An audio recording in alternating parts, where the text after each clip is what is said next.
What's up, everybody? Welcome to the 247 Sports College Football Show. My name's Josh Shaler, joined by Barton Simmons, Trey Scott, later by Connor Tapp. How are we doing today, guys? Doing well. Is this our last show of the year? Yeah, we have a lot of other things to work on. Wow. All right. So let's make it a good one, huh? Yeah, let's do it. Is there anything to talk about? Not really. Hit us with your questions, comments. I'll read those throughout the show. And, of course, we will have a fan of the week. Can't wait for that. All right. So let's go ahead and get started. And we're going to start with the playoffs today. Top four stay the same. Jumbled mess kind of in behind it. Utah jumps up to 5. Alabama falls to 12. How about that? Yeah, Alabama's going to the Citrus Bowl. Well, yeah. So right now they're the New Year's Six. So let's start here. So it kind of seems like maybe if Georgia wins, the top four is going to stay the same. Right. Yes. So let's start there. Where do we see this going? Like what's our prediction for the final playoff on Sunday? Yes. Okay. Barton? My prediction would be Ohio State 1, LSU 2, Clemson 3, Utah 4. You think Utah? I think Utah will win. Okay. They could lose. I don't think it's a given, but I think Utah will win. And if Utah wins, I think, and again, if we assume LSU beats Georgia, I am making that assumption within this scenario. Sure. I think the committee has already made a statement in terms of where it positions Utah relative to the Big 12 teams. And given the statement it's already made, barring some dramatic, really impressive, over-the-top statement by the Big 12 champion, I think that a win over Oregon is going to be comparable to a win over the Big 12 opponent, whoever that is. So as Oklahoma and Baylor the last few weeks have forged on with their season with quality win opportunities over Texas and Oklahoma State, I think it's becoming clear that the committee respects the Big 12 maybe more than we thought it did a month ago. And I think what we were all waiting for was the quality wins and the rising to start. And here we go. And now we've got a situation that sort of reminds me of a month ago when you had Alabama at 5, and then you had two Pac-12 teams right next to each other. And we said, okay, maybe they'll jump out. I think Oklahoma or Baylor, especially Oklahoma, I truly think the winner of that game will jump Utah. Should Georgia? Man, I think. Look, here's a scenario where I think it could happen, which is not an unrealistic scenario. I think that there is a reality in which Oklahoma really puts a number on Baylor and wins by 24 points, something like that. Then, given that kind of a statement, and this scenario assumes that Utah skates by Oregon, wins by maybe a touchdown, then I think you could make a case then, I think the committee might in fact make that case that Oklahoma, given the way it's finished, given who it's beaten, could jump Utah. But the committee has opinions. And if the committee felt like Oklahoma was better than Utah, I think they would have positioned it there before now. And so you have to me, it has to be something that changes their mind. It's not just like plugging it into a calculator and the formula spits out, now that Oklahoma has played another top 10 team, now you have to slot it higher. I think this is all subjective, and the opinions have already been stated by the committee in terms of where it places Utah and where it places Oklahoma. And I think this is key. When you listen to Rob Mullins talk, he never misses an opportunity to say Utah's loss was on the road on a Friday night against USC with their best player injured. That is something the committee has always taken into account as injuries. Right. And that is going to be a much more excusable loss than Oklahoma's loss.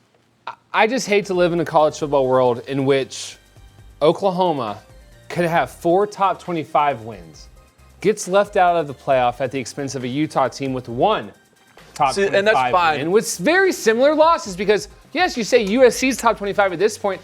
Kansas State's probably 27. And I was surprised we didn't see the Wildcats in the top 25 this week, and that's Oklahoma's loss. I think, look, yes, if Oklahoma skates by or if Oklahoma has turnover issues as they've had in weeks before Bedlam, leave Oklahoma out, but my expectation is, just going off of it, I think Jalen Hurts takes care of the football. I think they play well. CeeDee Lamb is back. Again, a couple things. First of all, they have said, Rob Mullins has said that while top 25 wins matter, they are not limiting their evaluations of a team based on who they've beaten inside the top 25. If Kansas State is 27, like you say, then the committee considers that. Like that, they take that. Like it's not like once the top 25 ends, like then everyone else drops off the face of the cliff and they're all horrible. No, I mean the committee considers that a quality team that Oklahoma lost to. But again, Oklahoma doesn't have the baked-in excuse that Utah has in that loss. So let's make two more points. One is I hear what you're saying in terms of this, like Oklahoma's beating all these top 25 teams. That's fine, but Utah has been dominating its opponents. It's been winning in impressive fashion every game, and I have a real problem with the idea of this team deserves to go in because look at the teams it's beaten. This team doesn't deserve to go in because it hasn't played anybody, because these teams, these players deserve to be rewarded on their play. We shouldn't be rewarding an athletic director for making the right schedule. We shouldn't be penalizing a team because the other teams in their conference haven't played up to standard. Well, I'm glad you said that, because that's actually, I see the other side of the equation when I said a few days ago that Clemson's in regardless of what happened Saturday. I agree with on the exact same argument. And I agree with that. On the exact same argument that this is, one of the top three teams in football, I believe, are locked in. So if you're putting Utah in over Oklahoma by basis of you believe truly that they are a better college football team, then you can throw out like the top 25 wins or the top 25 losses, because it's my understanding that the committee, if they truly believe a team is way better, they don't take into account any of the other stuff. It's just who are the four best teams in college football. My opinion is that Utah is not one of them. And maybe I have some bias about what we saw from Washington in 2016. Maybe I have some bias when it's been clear, are we sure Notre Dame belongs in the playoff? Are we sure the Pac-12 belongs in the playoff? And then you see them get blown out. So, hey, I'm a little bit scared of Utah. Maybe it's because I don't know them enough. Last point I'll make on this topic. We sat here and had this heated discussion about Utah, Oklahoma, resume, top 25. Baylor's just chilling out here. And like whenever this conversation comes up, it's always framed as Oklahoma versus Utah. And it's understandable, but Baylor had Oklahoma on the ropes. Baylor is playing as well as anybody on the back end of the season here. They are accelerating to the finish line. I also think Baylor would have a case to make when you consider Baylor will have been the only team outside of that top three that has beaten everyone on their schedule. They are playing well. They are a complete team, which is another catchy term that Rob Mullins has used consistently when talking about Ohio State and others. So I think we should all be careful not to dismiss Baylor in this discussion. I absolutely agree with you. They have a chance to negate the only loss on their schedule. And unlike Utah and Oklahoma, which are talking about, well, my loss was in the top 25, mine wasn't. Baylor's loss was in the top 10. Yeah, so the real strength of the Big 12's position here is that either Baylor or Oklahoma are definitely going to win this game. But for the Pac-12, like, they're counting on Utah. And even if you're picking Utah, like a couple of us are, like, we're talking about a 60-40, 70-30 proposition. But, like, the Big 12 is definitely going to have a team that ends up with an argument here. Yeah, that's... We'll make our picks, but it does feel like just like a couple weeks ago when we talked about the Pac-12 and it's all so clean and tidy and two 11-1 teams playing the Pac-12 championship game, and we're having all these preemptive debates about Utah versus Oklahoma, Utah versus Baylor.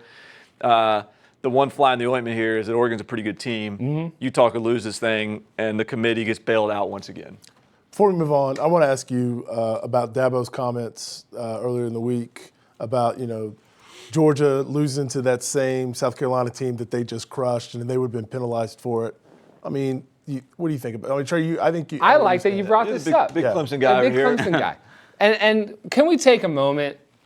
Who did have Clemson number one all the way back in October, and who had them 7? So Dabo is speaking to you. No, he's not. Dabo's talking to the guys who wanted to out of the playoff. Okay. We did the college football show.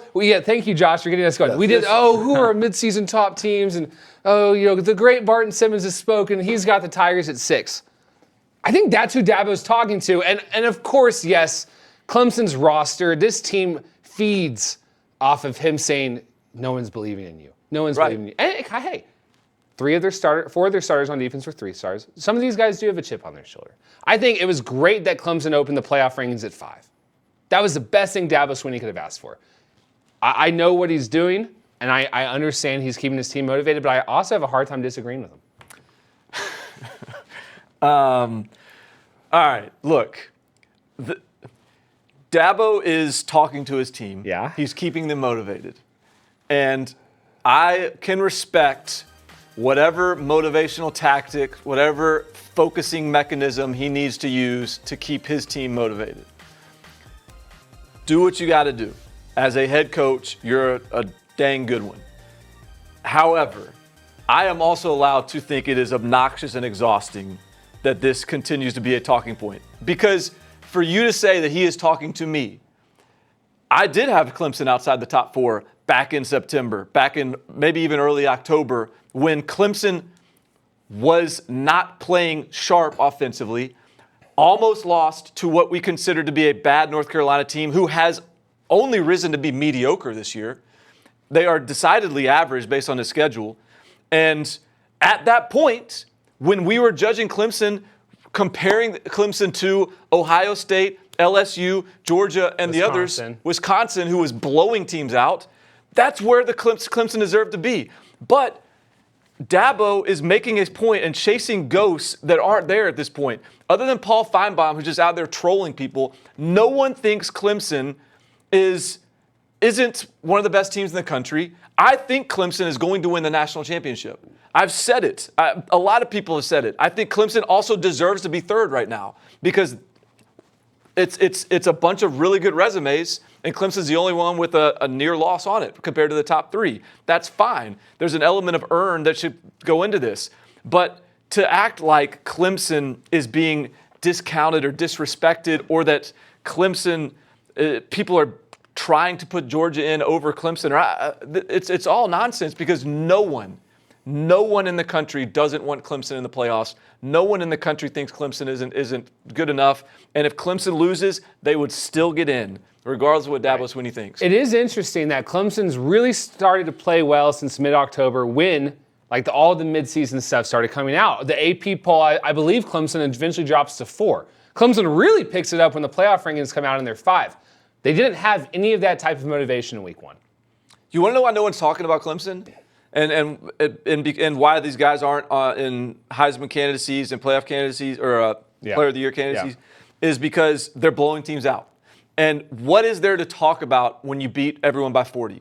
That's not disrespectful to Clemson, but on a weekend of a bunch of games of LSU playing Florida, of Auburn playing Alabama, and Clemson beating Wake Forest by 38, what are we going to talk about? And so you're right. He's right to the extent of, hey, Trevor Lawrence is playing as well as anyone in the country. Travis Etienne may be the best running back in the country.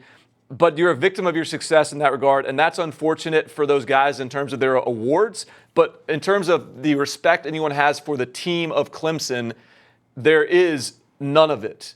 Everyone thinks Clemson is an absolute juggernaut. And an aspect of Dabo's comments that really made this irritating, I think, to a lot of people was that he played up this contrast between Clemson and Georgia, and Georgia, people trying to get one-loss Georgia in the playoff at the expense of Clemson, which I don't think has ever been a thing that people were trying to do. And at the time Georgia lost, the playoff top 25 wasn't even out yet, and Clemson has never been behind Georgia since the playoff committee has started putting out rankings. Yeah, and I really think all of this is just him venting about the narrative in September. And the narrative in September was fair. Clemson's defense has always been elite from play one, day one. But Clemson's offense in the first month of the season was still better than 120 offenses in the country probably, but it wasn't better than the other offenses that were ranked above it. It wasn't playing at that elite level that LSU, Ohio State, Wisconsin, and the others were playing. The narrative since September has changed because Clemson has played better, and now they are playing as good or better than anyone in the country, and now everyone has changed their tune except for Dabo. I think it's, and we'll move on. One sense of frustration for Clemson. Speak as a Clemson fan. Yeah, that you okay. So let's be honest. A lot of the Clemson isn't playing well narrative was people looking at Trevor Lawrence's stat line because they weren't watching the games, and people watching the one game, North Carolina, because, Twitter's blowing up. Clemson's in a dogfight in the fourth quarter. Let's watch it. All right, so by the first month of the college football season, we know what? That the guy we spent all offseason saying is the next Peyton Manning has an 8-7 touchdown to interception ratio. Not good. Okay. The number one team in the country, preseason, just lost to North Carolina. Not good. I think those were the only 2 points that anyone had of Clemson was Trevor Lawrence's stat line on Sunday morning when they look on ESPN.com and the game they watch against North Carolina. I think this team has been playing well the entire time. They haven't played well. They haven't been playing well, right. but they've been compared to the top teams in the country. Well, and when you're parsing out 1, 2, 3, 4, 5, 6 in September with a very limited body of work, you are allowed to put the teams that play best. You can put Minnesota at 3 if you want, if they're blowing teams out. They weren't, but I'm just saying it doesn't matter who you put 3 because the cream rises, it all sorts out, and it has. We see things differently as far as what should a midseason team look like. Right. I'm just you saying think that Clemson should have been number 1 because they won all the games last year. Yeah, because January regardless wasn't of the fact that this away. is a different team. And in fact, this might be a better team. They're playing right now like it is a better team. So, but in September, it wasn't. But because it is a different team, a new team, it needed September to get through some of those kinks offensively. And now look where we are, and it's more efficient than ever. Defense is putting up better numbers than even last year's unit. And it is looking like a team capable and probable, I don't know about probable, but certainly capable and a really strong contender to play a national championship. And that number 1 seed is critical because no one wants to play Clemson. Maybe Dabo wants the number 1 seed. I don't know. I'll just say that the Clemson is not the only undefeated team in the top 4 that the committee has shown a willingness to move down, even though they keep winning. LSU's moved down as their defense has looked a little suspect. Yes, that's been concurrent with Ohio State adding impressive bullet points to its resume. But I don't think Clemson is the only team that's kind of been a victim of this, I guess. We'll talk New Year's 6? Or? Sure, just like throw it out there. Yeah. New Year's 6. That was good stuff. Okay, so let's, I believe we do have a graphic showing what the projections are. So Oklahoma, Georgia in the Sugar Bowl, Virginia, Florida in the Orange Bowl. The Rose Bowl is Penn State, Oregon, Memphis, and Baylor in the Cotton Bowl. This is projections of Brad Crawford at 247 Sports. He does bowl projections every week. No New Year's 6 for Bama. Yeah. Can we spend like a minute on Bama? Yeah, I think so, because this 2017 class is a top 5 recruiting class of all time. Barton, you said on Twitter, man, if you had told me that they wouldn't have made the playoff this year, it's wild. They didn't even make the New Year's 6.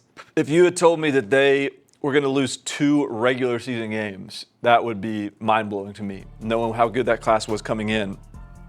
And I do think that an interesting trait to that class, even in retrospect, not necessarily in real time, but in retrospect, that class is as talented as we thought it was, but all the hits are at receiver, running back, quarterback, all the skill positions.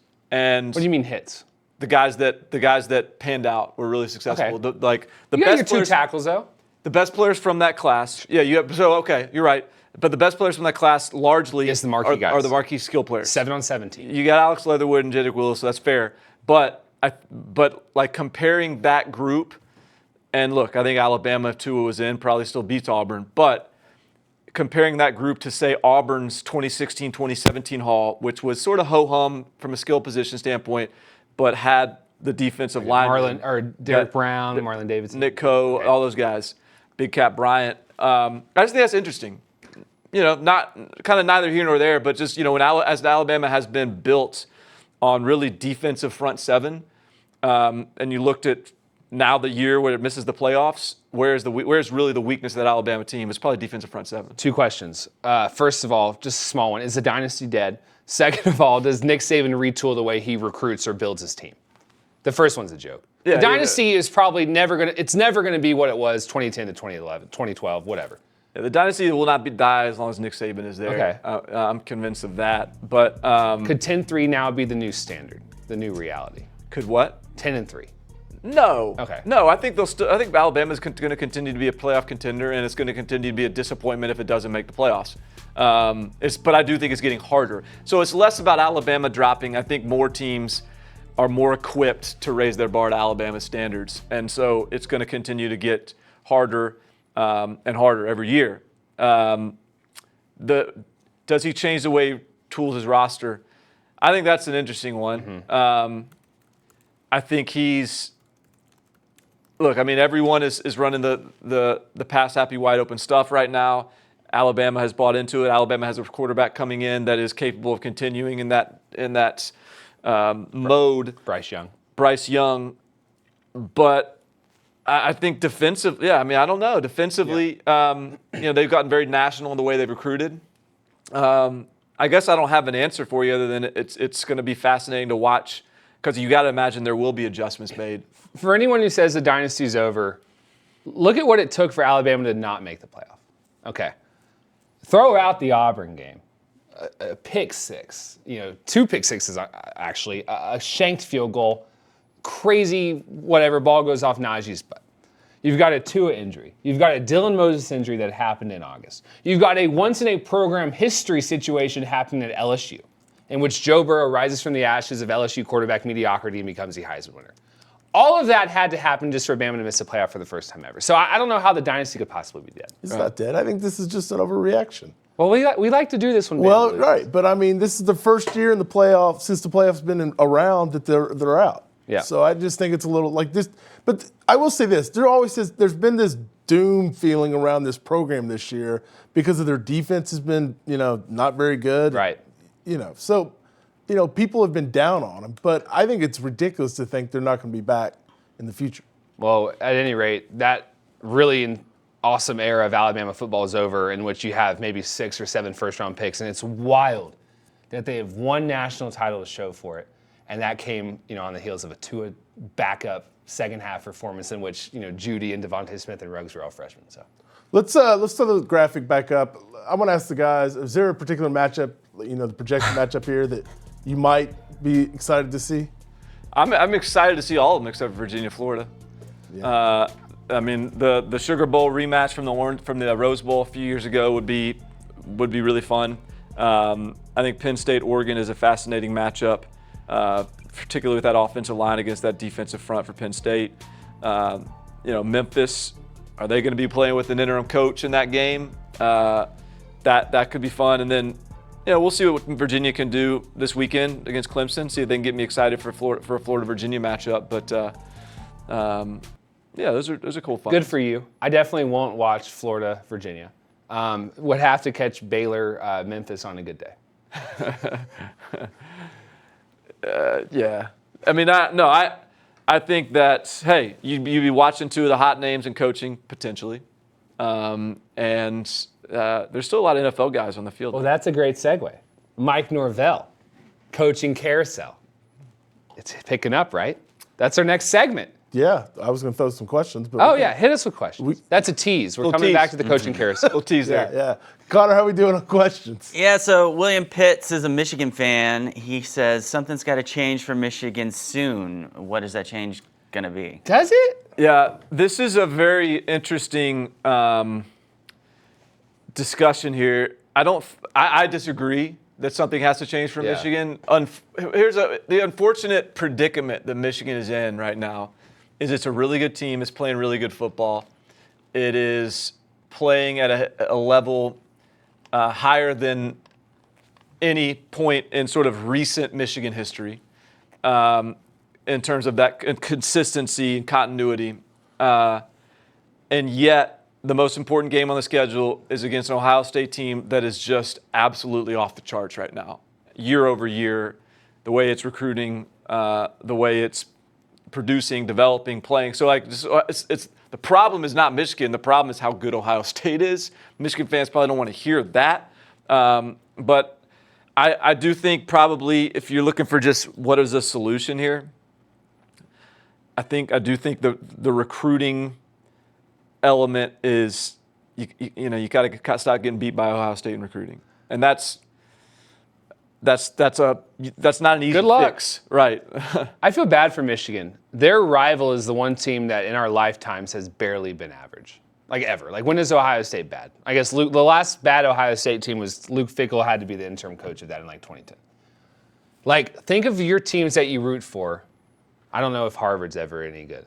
Like it's the rivalries don't go linear for 30 years like this. Like this is tough. Your arch rival is consistently, probably in the last 20 years, the most consistent team in college football. So here's the thing about Michigan, though, that if you're a Michigan fan, you're most frustrated with, or I am, if I'm a Michigan fan, is because I would compare Michigan to a few other programs that may not be up to expectations for Michigan, but still really good. I would compare Michigan to Washington, who is playing really good football consistently, but just isn't a perennial playoff contender.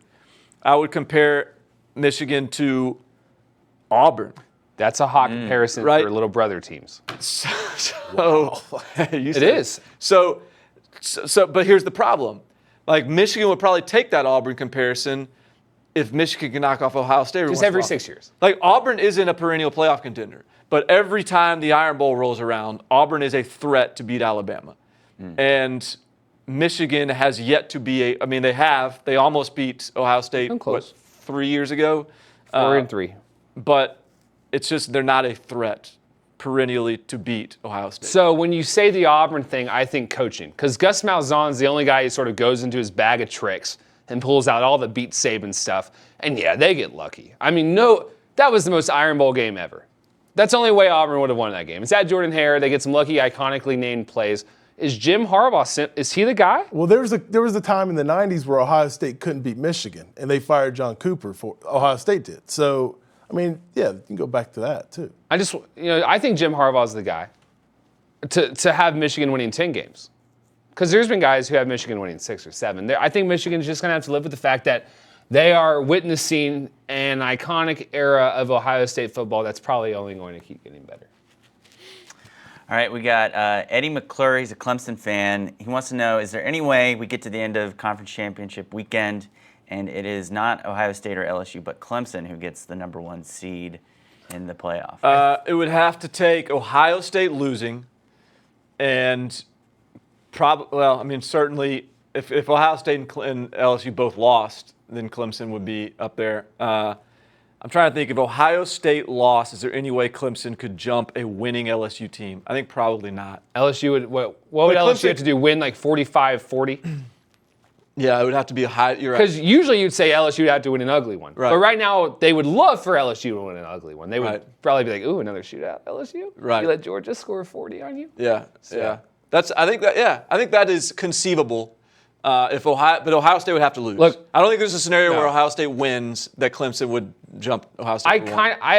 I believe part of Dabo's stuff recently is trying to, hey, we're here for the 1 seed if you guys want to give it to us. Right. Stop assuming we have to be 3. Right. Cole Talbot Piers asks, if LSU has another showing against Georgia like they did against Texas A&M, do they have a shot at jumping Ohio State? Ooh. That's a good question. That's the question we've been wondering about for a month. Probably. I think they probably could. I think because Georgia's sitting there at 4. And if you beat the number 4 team. 50-7. 50-7? Or let's just say 35-10. And Ohio State doesn't blow out, like wins by 13 over Wisconsin. I could see that. Yeah, I think Ohio State's shot at number 1 sort of got dinged a little bit when Wisconsin beat Minnesota because Ohio State's already beaten Wisconsin and Minnesota naturally would have ranked a little bit higher. Barton, previously on this show, you've said that you think part of the reason LSU's defense hasn't lived up to its talent level is just because the offense is so good, the level of focus doesn't have to be there down in, down out for the defense. Do you think what we saw in Texas A&M was like them just realizing that this was a concern, this is something that they're getting dinged for and kind of having a renewed intensity? Or so I was talking to somebody this week, and apparently the focus in the building at LSU, like the A&M game was more important to LSU this year than the Alabama game. Like they just, because of what happened last year in that the way they lost it in 7 overtimes and the extracurriculars out on the field after the game, LSU just really wanted this game. And I think that perhaps could be a little bit of an indicator of if this team is really dialed in and focused, that is what this team can accomplish defensively. That said, I don't think A&M has an offense that's really that tough to defend. They don't really create a whole lot of issues for you defensively. And so while Georgia isn't all that different in terms of being a dynamic offense that puts you in binds, I think they're probably a little more equipped to put up points than A&M is. The last question we've got for now comes from Joshua Blanton, who asks, should Tua come back? Oh, man. Good question. Tua was interesting in his interview with Kirk Herbstreit. Yeah, I missed that. Okay. What did he He say? really did a nice job of laying out both sides of the argument. To the fact where I was like, oh, like, why have we been wasting breath talking about this? He was like, you know what? They haven't seen me play on this hip. Like, I could go to the NFL and I could get drafted in the first round, but I could be so low that there's money I never make back. Or I could go to college and lose a year of earnings. Like, it was just a really well, thought out, nuanced discussion. I think he's talking to the media today, Thursday, if you're listening to this on the podcast tomorrow. He'll be talking to the media today. I don't think making an announcement. I think just discussing it. I think he's gone, but I think he did a nice job of laying out his options. All right, let's move on. Let's go ahead and talk what we were talking earlier, the coaching carousel. And let's start with this. USC announced yesterday that Clay Helton will return next year on the sidelines. Fellas, what are your thoughts on this? Because to me, it seems like the administration for USC has really botched this. Yeah. Kind of basically held their, the coaching staff hostage recruiting-wise. I think it's a disaster. I think not just the fact that you're bringing back Clay Helton, who's gone 13-11 the last 2 seasons at a job that one of us could probably win games at. The way they handled it has killed their recruiting efforts. They're 67th in the country because Clay Helton's been a lame duck head coach all fall. Mm-hmm. Do you think that there's any faith now in recruits in not only the 2020 class, but the 2021 class, and thinking, oh, USC took 11 days to announce that he's coming back? I bet they don't do this again next year. This is a mess. We have the exact same thing that happened last year happening again. It's easy for us to play fantasy football with this and say, fire Clay Helton, get a good coach, USC, problem solved. The issue is that you have an athletic director that's taking over with not only a football program, but an athletic department and a school with a host of issues it has to address. Not to mention the fact that in the midst of that, USC has to pay Clay Helton a reported, in addition to his staff, close to $20 million in a buyout. So that is, I think, an element of this at play that is really difficult to square. Not to mention that I am under the assumption that either Urban Meyer isn't interested, the president isn't comfortable hiring Urban Meyer, or that's just not going to be there. And I think the same thing could be said about James Franklin. I think if they felt like they could get a deal done with James Franklin, they probably would make a move. But I'm skeptical they could make a deal with James Franklin because of the money, because of not just being willing to pay James Franklin, but being willing to promise James Franklin the administrative support and the resources to build out the football program in the way he would want to, because USC has some making up to do in terms of off-field support and what's the word I'm looking for? Buy-in? Well, maybe, but infrastructure is what I'm looking for. And so I think there's just a lot going on that USC has to fix before it can make a move with Clay Helton. And look, Clay Helton can step in next year and they could be successful because they have a good team. They have good players. He got them to play hard this year. He did. And so what happens if you fire Clay Helton and then you go down this rabbit hole of who? Like, do you really want to start chasing a bunch of no's like Florida State has done and land with an AAC coach? I think at USC, like, you need to be confident in who you can land. So, look, ideally, yes, Clay Helton is gone, but I can understand and appreciate the challenges of this decision. Let's talk about where is Florida State right now in the search?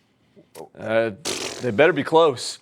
They better be winding this thing down. The word is they're going to have a hire this weekend. That makes all of us think it's Mike Norvell at Memphis, who plays in the American Championship game this weekend. So, I mean, there's been a lot of some surprising coaching carousel movements recently. Missouri was a surprise.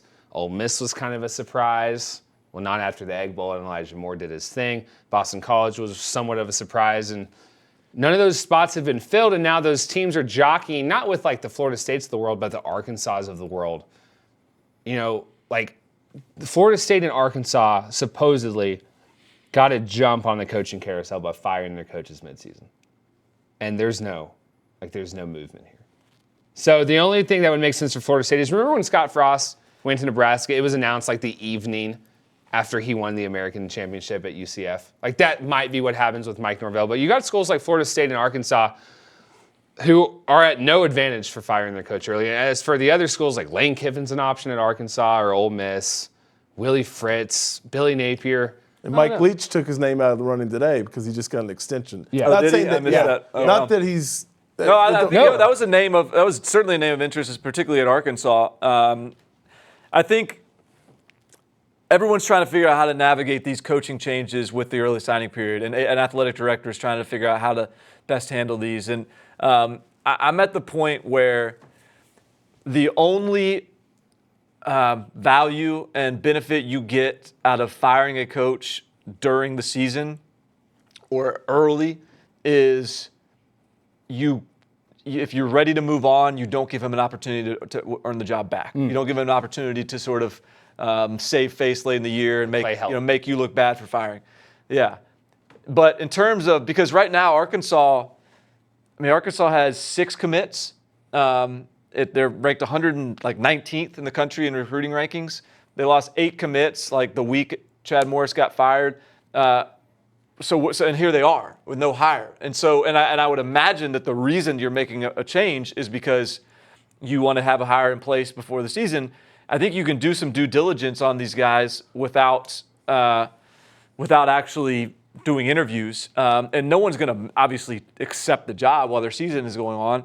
So it's been a tricky spot. I think at this point all right, Florida State, it's looking like Mike Norvell is sort of the lead candidate. Who else who knows what else is going on behind the scenes? Maybe Luke Fickell has a shot. There's a couple other names that have floated around. Arkansas, a lot of Lane Kiffin buzz. Yeah, who also has a championship game this weekend. Right. Ole Miss would love Norvell, it sounds like, if he doesn't get Florida State. If not, Billy Napier and Lane Kiffin appear to be good shots. Missouri seems to want an offensive guy, maybe an established guy like Willie Fritz is sort of a cheaper. Yeah, it seems like someone on a bargain guy perhaps. Boston College is looking at a lot of coordinators and assistant coaches, it appears, with Ohio State ties. Jeff Hafley. So there's some very interesting hires out there, and Washington, the one that's got it done there with Jimmy Lake. What happened to Matt Campbell? Why is he just not in the talk anymore? Well, he signs an extension. But the talk with Iowa State's Matt Campbell for the last few years has been he's not leaving unless it's a big-time Big Ten job or Notre Dame. Well, it's fascinating to me that Matt Campbell, let's go back 7 years. Mm-hmm. And I'm going to tell you 7 years ago that the head coach at Iowa State is going to turn down Florida State to stay at Iowa State. 2 years after not being interested in Tennessee.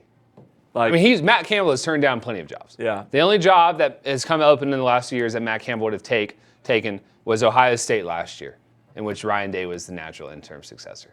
I think Matt Campbell would take Oklahoma. I think that's big West or Midwest enough for him, but would he take Texas? I don't know who would take Texas right now. I don't know if Graham Harrell's taking Texas as the OC. We can devote a special. Hey, we didn't talk about that because what's interesting about this USC situation is now Clay Helton is reaffirmed as the head coach, but very similar to the Cliff Kingsbury situation last year. A lot is riding on Graham Harrell remaining in that program and continuing that offensive development. If Graham Harrell were to somehow take that Texas gig and bounce, then that's an even bigger indictment on Clay Helton, and the confidence in that program and the ability to recruit to that program over the next 12 months is going to even deteriorate further. Well, here's the thing. He needs to fire his DC too, Pendergrass, and they're alluding to changes. So then you've got the fact, if they lose Graham Harrell, that Clay Helton is the head coach in a CEO-type role. I believe that only works if they're recruiting well. If you're Ed Orgeron, you hire the best coordinators out there and you go recruit. And good luck hiring a coordinator or assistant coach on a deal that looks like a lame 1 duck year, situation. Yeah. You want to set me up? Yeah, so Josh's big bet. Colin, how much money is Josh out right now? I'm even. You're even. I am even. On our last bet of the season. I have caught back up. This is where it's all down. Well, to this. how are we gonna? Wow. How are we gonna have the viewers know if you win or lost? Well, maybe you could announce it on your podcast. Okay. Or something. I will. don't know. So, Josh, Merry Christmas. This is an easy one, and it's not a game this weekend. It's not a game. So is it Army versus How about Navy? you just open your envelope? And I made a line for you. Oh, Yeah, this is easy. All you got to do. okay. Read it out, please. Army versus Navy. It's a pick. I'll take Navy. Why did you give him a pick on Army-Navy when Navy is having a much better year? I think he's had a tough fall. How much are you going to put on it? Well, let's try to double. Wait, so I'm much as even. you You know what? I'm going to try to get back to 22,000. That's the good. original amount. You get just enough to buy a few hoodies. That's Yeah. right. Hoodies, watches, TVs. The disgust on Barton's face. I've done a good job. What like game 17. what game would you have picked? Yeah, I've done a good job. 17 weeks. I can't give him a game on this schedule I because just he's think already you thought could, about but it. I thought the Georgia LSU game was coming. That would have been a tough one. Army Navy, you never know what's going to happen. No, You never know. Also, I maybe tried to sneak it past Josh that Navy was good this year. I don't know. I don't know if he's paying attention to the military academies, service academies. all right. Take a palooza. It's hot take time. Trey, you want to go first? Yeah, we talked about this. It's a weird coaching carousel out there. We've got a lot of unsure names. Are they going to take the job or not? Like, what happens at UNLV? What happens at UTSA? I'm here to tell you that Joe Brady, LSU's co-offensive coordinator, 30-year-old passing attack extraordinaire, is going to have a head coaching job next year. I understand that this is a hot take. Do you believe Don't ask me that. this? Like, that's just throwing a take out there with no. Like, he's not going to be a head coach next year. Don't ask me that. Why? He should be. Someone should take a chance on Joe Brady. If FAU opens, you don't think FAU's going to take a chance He's on going Joe to be Brady? probably making close to $2 million. Okay. So you don't think if Lane Kiffin goes to Arkansas and FAU's open? So 30-year-old Joe Brady in his first year as a coordinator in college football is going to jump right into a AAC head coaching gig while he's getting $2 million. Maybe some guys really want to be a head Lane coach. jumped from the USC to the Raiders, the head coach. Yeah. Why not? Come on. All right. Did you even make one? Yeah, I did. I got Colin a little late, I think. My take is that this weekend there will not be a single close game all weekend.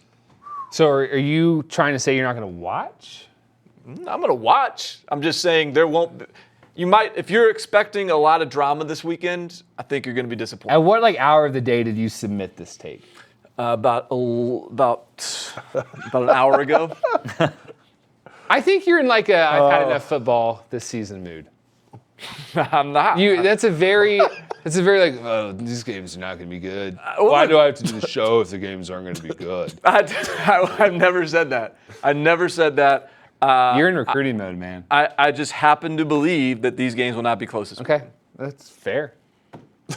Connor, how are we doing on questions? Yeah, so let's see. We have a question. We've talked about Arkansas a little bit, but Marquise Martin asks, he's an Arkansas fan. He says, we need a home run on this coaching hire. Who should we get?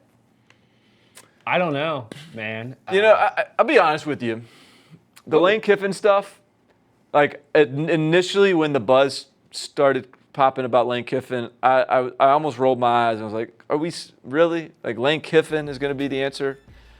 But the more I think about it, the more I think like Lane Kiffin could go to Arkansas and really be successful. that is absolutely a swing for the fences kind of hire, in the sense that you could totally whiff and it looks bad. And you're still at the same place you're at. But if you connect, you could be in really good shape in a couple years. Look at LSU, Coach O. I mean, kind of born again type situation. You know. He's learned. Kiffin's down there, learned how to run a program. He's had a good year 3. Everyone and he had a down year and 2. Everyone jumped on it and said, "Oh, year 1 was an aberration. Lane Kiffin can't coach." He's had a good year 3. No one's talking about it. Yeah. And Trey and I were talking about this on the College Football Daily a few days ago, that normally when you go out and make a celebrity hire that kind of like get your school's name in the headline, it's an old coach like Les Miles, Mac Brown. But Lane Kiffin potentially brings like a celebrity, but also somebody who is still young enough that maybe there will be some forward thinking and innovation and that kind of thing. Yeah. He's 44. 44. Yeah, that's crazy. He's lived a lot of football lives. This is like it'll be his 5th head coaching job if he jumps or something like that. A lot of 44 years old. All right, Jackie Lane is an Oklahoma fan who wants to know, or says, I don't think the NCAA should ever go to more than an 8-team playoff. What is the perfect number? I go back and forth on this. I wish I had some more conviction on this, but I waffle on this. 6. I mean, look. 5. If there is a playoff scenario in which we can get first-round games on a college campus, that would be all worth it. Figure out a way to do that, and whether it's 8 or 6, I'm in. But can I ask why? I just think that would be like the atmosphere on a college campus in the first for a playoff game. School's out. Most stadiums don't sell alcohol. The infrastructure is not as nice. You think people aren't going to get excited to go to a playoff game? Yeah. Okay, hold on. Strongly disagree. Okay, so if it was Ohio State versus Utah, it's in Columbus. Is it 90% Buckeye fans, or do you kind of do it normal ticket lot? No, you get to play for home field advantage. Oh my goodness. Just be like a playoff. And make it like 6 or 8, so that, I mean, that's crazy. I actually think that would be awesome. Okay. Personally, but yeah. I go 6. I go 6 to 5. I usually like 4. If you're building in a home field advantage for the first round, then there is still a lot of motivation in a number of different ways, financially and from a competitive advantage, to have the best seeding, and that will create just as much debate and emphasis on what the seeds are as anything. Yeah. Imagine trying to go win on the road in a wild playoff atmosphere as a 6 seed or something. My only take there is like 1 and 4 is already enough of a lopsided playoff game that we usually do we really need 1 versus 4? You make that 1 have home field advantage, you got a snoozer. All right, the last question I've got for you guys before we get to the fan of the week comes from a second question from Cole Talbot Piers, who asks, is USC's handling of the Clay Helton situation worse than the way LSU handled Les Miles? Yes. I mean, which time with Les Miles, I guess. Like, wouldn't they almost fired him the one time. They were going to fire him. And then everyone sort of. They beat A&M. Yeah. Yeah, they were going to fire him, so they bring him back and then fire him by like late September. Yeah. It's pretty botched handling. Then they really kind of dragged it. Joe Oliva was not a popular man in Baton Rouge for a long time. No, he wasn't. They dragged out Coach Ho. They got lucky, to be honest with you. I think you can make a case that this has not been botched since Mike Bohn has taken over. Like, you can make, I would make a case that Lynn Swann has botched this by giving Clay Helton an unreasonable extension, by not making a move when he should have. But I don't think that the new athletic director has botched this. I think that this is just a really difficult decision that he has taken a path that a lot of fans wish he hadn't. But I think he knows that. He's fully aware that this was going to be a move that people were not going to be happy about. All right, let's get to the fan of the week. This week it is Timmy Lucas. His question is, what college football head coach could we see transfer over to the NFL? There's already 2 NFL head coaching jobs open. I guess there's obvious answers here, of course. What are your obvious answers? Well, Lincoln Riley and Harbaugh. And Matt Rule. I think Matt Rule, to me, is the one that strikes me as most likely. Most likely. Lincoln Riley would probably be the best fit. I mean, Lincoln Riley to Dallas is just a marriage made in heaven. But Matt Rule has interviewed for NFL jobs the last 2 seasons. Colts and Jets. You don't think he's going to be a hot commodity right now after Baylor's season if the Giants open up? But is Matt Rule do you think Matt Rule or Lincoln Riley would be more successful at the NFL level? I actually think I kind of believe both would be successful. Because I don't know if I see the Matt Rule thing. I think he's more of a college fit. I think, look, I think that his players get better, right? His teams get better. Oh, yeah. They develop. I think Phil Snow, as defensive coordinator, is a really good schematic defensive coach. I don't know whether Matt Rule is going to out X's and O's people in the NFL. Maybe he would. I just don't really have the answer to that. But I think the proof is in the pudding in terms of the way he has built Temple and Baylor. He has a little taste of NFL, and I just think when you see the steady progression, doing it the hard way, so to speak, he's just not out there out recruiting people. That's not why he's beating people. He's beating people because they are evaluating at a high level and really developing and coaching at a high level. That's ultimately what the NFL has got to be about. It's the thin margins. Are you going to out-coach and out-develop your opponents?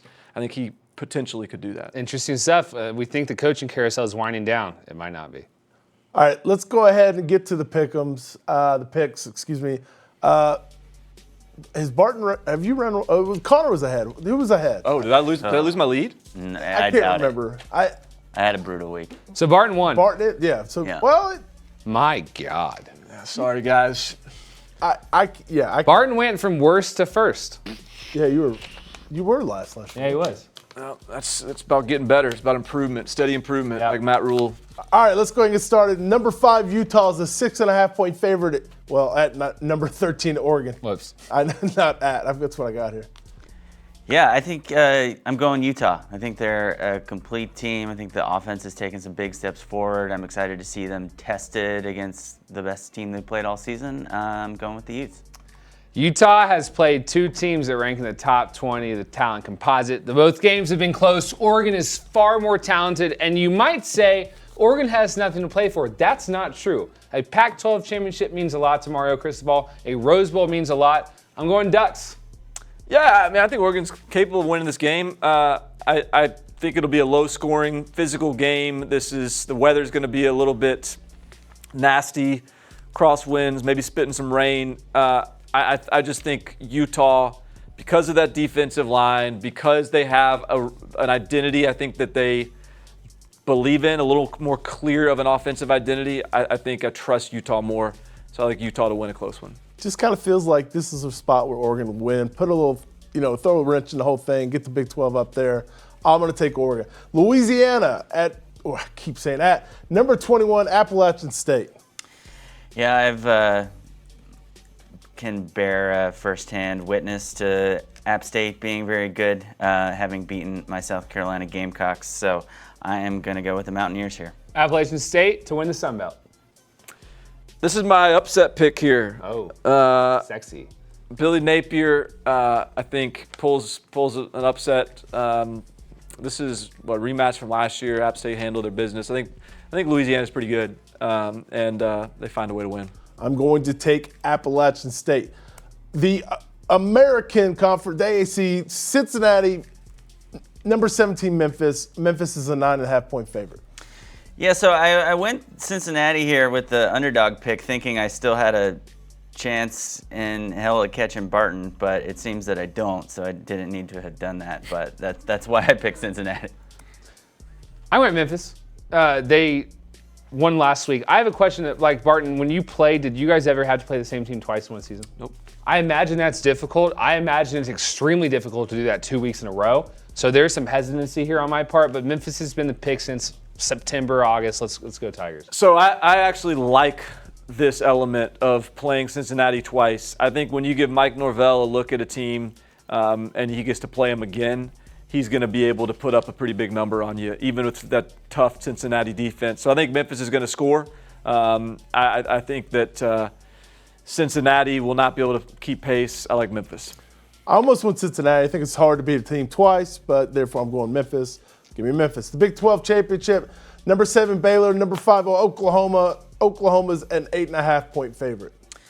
Yeah, I think in the past couple of weeks we've seen Oklahoma kind of adapt to some of its strengths and kind of work to hide some of Jalen Hurts' weaknesses that we've seen over the course of the season. So I think Oklahoma's playing its best football right now, and I'm going to go with the Sooners.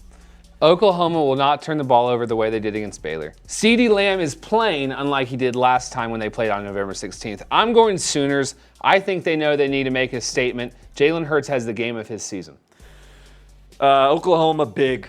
I think I agree with you. The difference between Oklahoma blowing teams out and playing teams close is turnovers. So yes, Oklahoma could turn the ball over and Baylor could get some takeaways, and then this game maybe sneaks into a close one for 4 quarters. But I think if Oklahoma takes care of the football, Baylor does not have the horsepower to keep pace.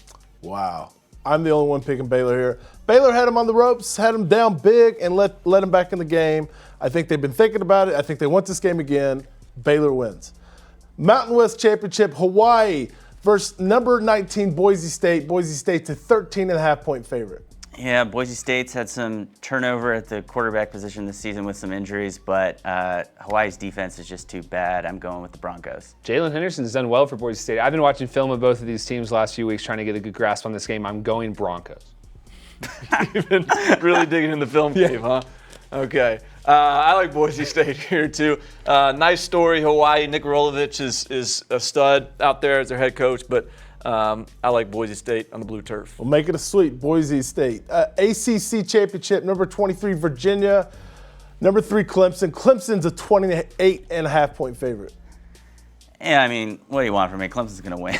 They're really good, and Virginia it's nice that they gotten this far, but pretty limited team when it comes to competing with a team like Clemson.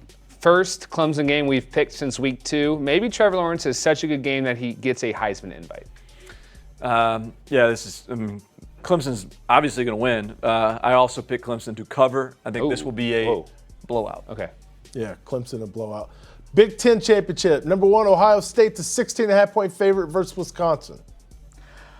Yeah, I mean, similar deal here, and we've seen this particular movie before. Ohio State's just too good, too complete. I mean, we have seen Justin Fields get kind of banged up in some of these games, so maybe if something like that happens, but Buckeyes.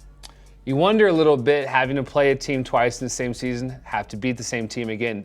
That math has hurt teams in the past in conference championship games. I've seen it happen a lot. I don't think it happens on Saturday, but I think this was kind of close for a little bit. All right. I think Ohio State wins.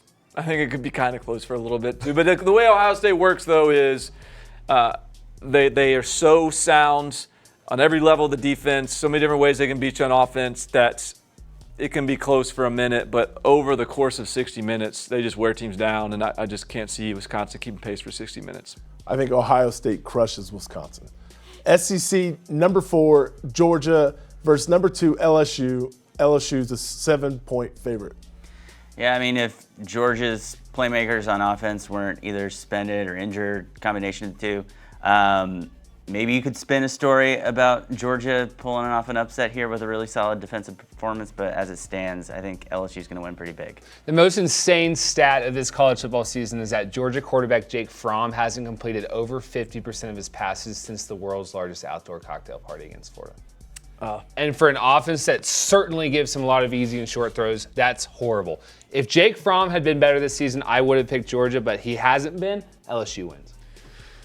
Yeah, I mean, look, I would love to try. I'm trying to figure out a way this game can be really close, and I'd love to see it to be fun. I hope Georgia makes this a really competitive game, but in my mind's eye, I just can't get there. I think LSU is just too explosive on offense, and even though Georgia is one of the best defenses it has faced, it may slow LSU down for a while, but I just don't think offensively it's going to be able to put up enough. I think LSU wins. And I think they'll probably win decisively. I like LSU too, but I disagree a little bit. I think Georgia can hang with them a little bit for a while, maybe keep it close, under 7. it just feels like this is like a spot where they're doubting Georgia, and I think Georgia can hang around. Jake Fromm has been good in that stadium. Right. All right. End of the show, fellas. First of all, I can't believe the season's practically over. You want a hug? Handshake? Handshake. Good job. Good job, man. Yeah, it's great. Another great year Double-handed. by you. No, so maybe, I don't know. When are we coming back, next year? Are we going to do a New Year's show? We got a lot on the plate for the rest of 2019, so we'll tackle this in 2020. If you're in Atlanta tomorrow, come to our podcast live event with the College Football Daily. Connor, how could they access the information on that? Find us on Twitter. Find at Connor Tapp on Twitter and ask him how to go to the event. That's all. It's Connor Tapp 247. Connor Tapp is some teenager in England or something. But anyway. Yeah. And if you guys want to get pictures with Connor and Trey, they're more than up for it. I mean, you guys. More interesting than us, Shay Dixon from Go 247 and the Go 247 podcast will be there. Rusty Mansell of Dogs 247 and the Junkyard Dogcast will be there, as well as Rennie Curran, a former All-American linebacker for Georgia. It's BYOB.